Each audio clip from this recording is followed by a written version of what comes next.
ओम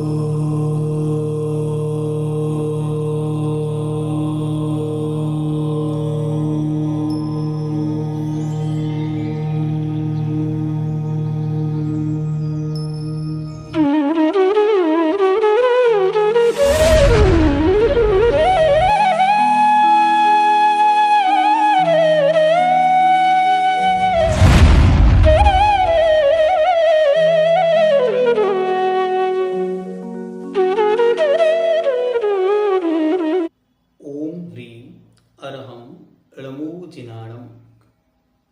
गाथा नंबर 84 84। किन जीवों के कौन सा जन्म होता है? पोत, जरायुज, अंडज, जीवाणम, गभ्भ, देव, निर्याणम, उब्बाद, शेषाणम, समुच्चयनम टू निड्डिठम।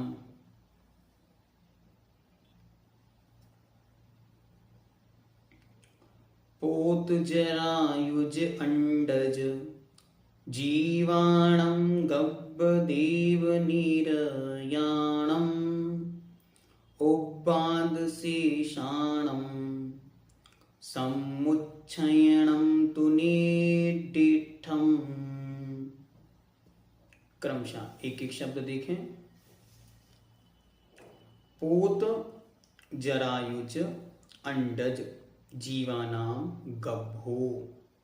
गभ्भ अर्थात गर्भ, मतलब पोत जन्म वाले, जरायुज वाले और अंडज, इन जीवों के गर्भ जन्म होता है। फिर कहते हैं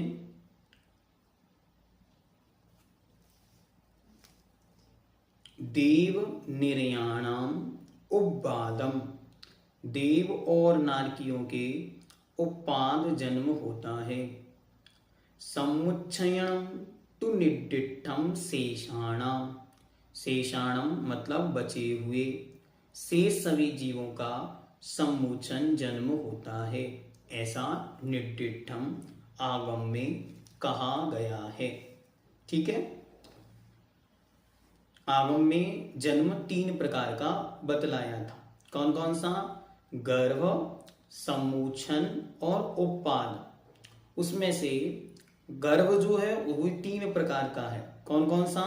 तो पोत, जरायुज और अंडज। पोत क्या है?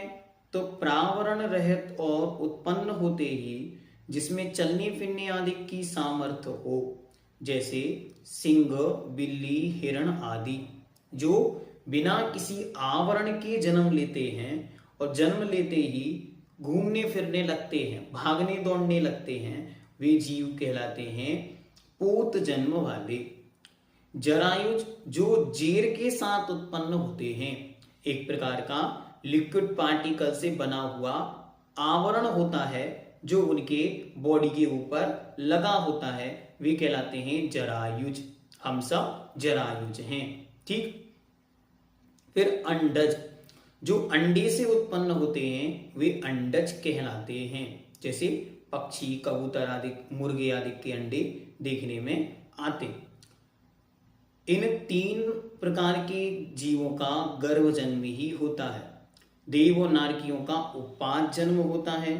उप्पाद के विषय में आपको पहले से बतलाया कि देव और नारकियों के उत्पन्न होने के विशेष स्थान होते हैं, जो एक प्रकार से देवताओं के सैया के तरह होते हैं, जिन पर जाकर वह जीव उत्पन्न होता है।